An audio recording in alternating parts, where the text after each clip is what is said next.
Nanawagan si Pope Leo XIV nitong Martes ng isang global truce sa mismong araw ng Pasko, partikular sa hidwaang Russia at Ukraine.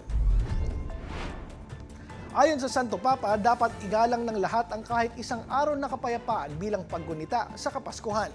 Sa kanyang pahayag sa Castel Gandolfo malapit sa Roma, sinabi ni Pope Leo na masakit sa kanyang damdamin na tila hindi pinakinggan ng kanyang panawagang ceasefire sa pagitan ng Russia at Ukraine.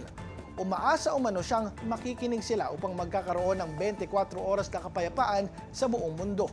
Matatanda ang nakipagpulong si Pope Leo kay Ukrainian President Volodymyr Zelensky kamakailan kung saan inimbitahan siya nito na bumisita sa kanyang bansa.